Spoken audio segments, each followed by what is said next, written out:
किसान का मन करना चाहिए कि कृषि विज्ञान केंद्र जाना, वहाँ पूछना समझना, कोई नई चीज आई है तो यहाँ किसी से फोन पे बात करना।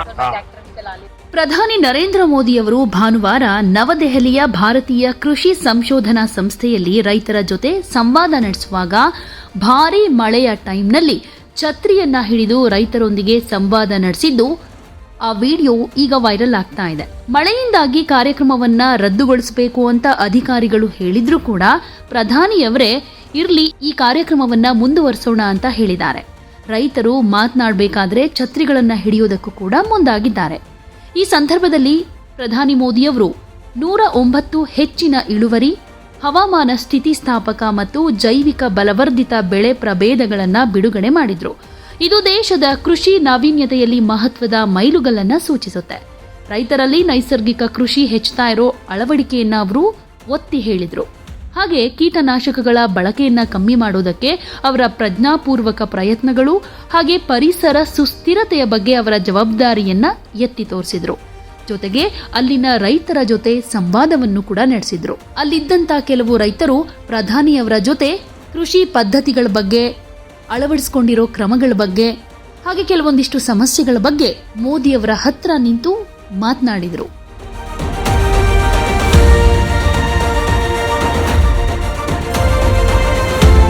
मैं मुख्यतः जवार बाजरा गेहूं की खेती करता हूँ और बाजरा अब ज्यादा प्रेफर करता हूँ सर। इसमें जो है डायबिटीज वगैरह कैंसर से लड़ने की क्षमता है बाजरे में, सुपर फूड है। तो श्री अन्न जो नाम दिया इसको सच्ची मुच्ची अच्छे करके दिया।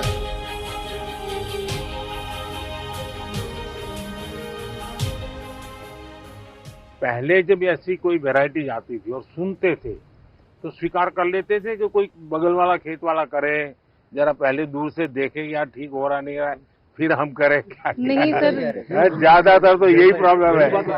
इसका उपाय है, ठीक है, मान लीजिए आपके पास बहुत छोटी 2 हेक्टेयर जमीन है तो छोटा सा टुकड़ा प्रयोग करना चाहिए, बाकियों में नहीं करना चाहिए। बाकियों में आपकी जो, और उसमें अगर ठीक निकलता है या तो 4 कोने में थोड़ा थोड़ा कर देना चाहिए। तो मैं समझता हूँ कि शायद आप खुद अपना प्रयोगशाला अपने खेत में ही खड़ी कर सकते हैं। किसान को किसान देख के जल्दी काम पकड़ता भी, इसकी आमदन मेरे से ज्यादा ना बढ़ जाए। ये बात नहीं है, किसान आज का अवेयरनेस आ चुकी है, लेकिन पिछले 10 सालों में ना किसान सब चना, गेहूं और धान इन फसलों में जा रहे थे। आपने मिल्ट्स के एमएसपी बढ़ा दिया सर। जो झगड़ा कॉर्पोरेट वर्ल्ड में होता है वो आपके यहाँ भी होता है। जब आप सबसे मैं सुनता हूं तो मैं वाकई मेरा मन कह उठता है कि भारत की खेती के लिए आज बहुत बड़ा दिन है। 3 देश के लोग हैं जिनका रुचि बढ़ रहा है। हाँ, अमेरिका के लोग हमारे पास आए सर, सूरीनेम से जो है, सूरीनेम से वहाँ के सांसद हमारे पास आए थे सर, इसके बारे में जानने के लिए, बातें करने के लिए।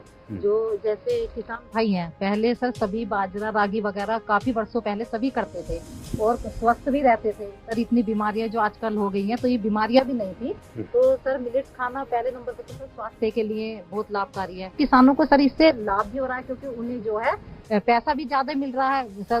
हम मार्केट से उससे 2-3 रुपए उनसे सर फालतू खरीद लेते हैं और उससे अपना पैकेजिंग करके सर उसमें भी रेट ज्यादा मिल रहे हैं, तो किसान को सर उसमें डबल आमदनी हो रही है।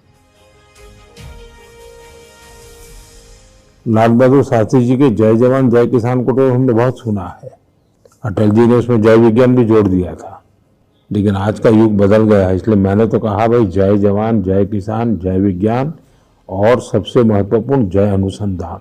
और जब मैं बाजरे के खेतों में आपका जो वर्णन सुन रहा हूँ, ये इतने सारे नए बीज वैरायटी देख रहा हूँ, तो मुझे लगता है ये मंत्र सच्चे अर्थ में धरती पर उतरा है, ये खेतों में गूंज रहा है। और आप तो प्रगतिशील लोग लगते हैं, आप प्रयोगशील भी लगते हैं, और इसलिए मैं देख रहा हूं कि आपके चेहरे पर ये जो खुशी है ना, ये सभी किसानों के चेहरे पर कैसे आए।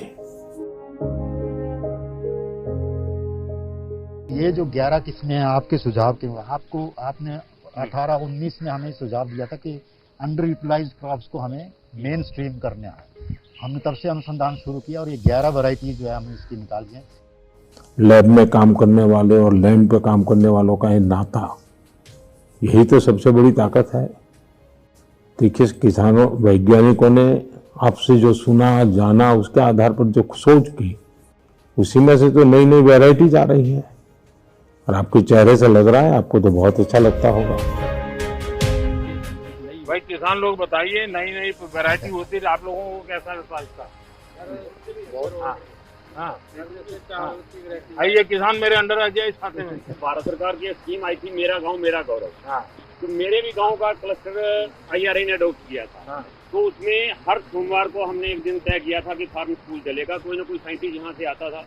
तो जो हमारी समस्या थी कि हमारा चावल रिजेक्ट हो रहा था बाहर पेस्टिसाइड की वजह से, तो हमारे किसानों के ग्रुप को वो समझाया गया कि आपने ये पेस्टिसाइड नहीं डालनी, और एक गैप के तहत गुड एग्रीकल्चर प्रैक्टिस के तहत आप खेती करोगे। तो आज की डेट में ये पोजीशन है कि हमारा चावल पहले खेत से सैंपलिंग होता है और फिर उसका टेस्टिंग होता है, फिर एक्सपोर्टर लेता है और उसका हमें बाद में हमारा चावल जाने के बाद हमें एक्स्ट्रा बोनस देता है। भारत सरकार ने प्राकृतिक खेती को बढ़ावा दिया, उसका भी हम धन्यवाद करते हैं। मेरा नाम अनीता है, मैं आदर्श महिला स्वयं सहायता समूह से जुड़ी हुई हूँ और मैं गन्ने की पोत तैयार करती हूँ।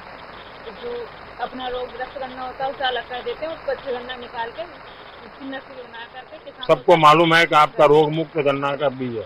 किसान का मन करना चाहिए कि कृषि विज्ञान केंद्र जाना, वहाँ पूछना समझना, कोई नई चीज आई है तो यहाँ किसी से फोन पे बात करना। हाँ, ट्रैक्टर भी चला लेती हूँ। अरे वाह।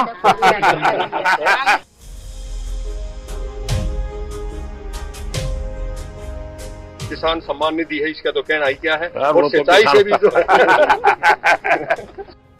आज हिंदुस्तान के कोने कोने से जब मैं फ्यूचर सुन रहा हूं ना कि किसान खुद अपनी धरती माँ की चिंता करने लगा है, वो भी मानने लगा है कि भाई ये उर्वरक, ये फर्टिलाइजर, ये पेस्टिसाइड्स, ये दवाइयाँ सब तबाही कर रही है, और वो प्राकृतिक खेती की तरफ मुड़ रहा है। और मैं देख रहा हूँ जब किसानों ने प्राकृतिक खेती की कमान संभाल ली है तो परिणाम बहुत बड़ा आएगा। मैंने तो पहले ही कहा था भाई तीसरे टर्म में मैं 3 गुना रफ्तार से काम करूंगा, और यही तो 3 गुना रफ्तार है जब आज करीब करीब 109 वैरायटीज किसानों के चरणों में रखते हुए किसको आनंद नहीं होगा। इससे पहले क्या होता था कि ये जब उद्घाटन होते थे नई किस्मों के बीज के, तो कहीं ऑडिटोरियम में बैठ के और अपना रिबन कट जाता था।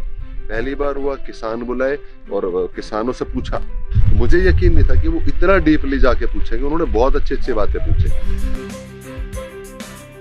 प्रधानमंत्री जी ने इतनी योजनाएं चलाई हैं और जैसे कि किसान है, महिलाओं के लिए बहुत कुछ किया है और एक महिला शक्ति को आगे बढ़ने का, आगे निकलने का मौका मिला है।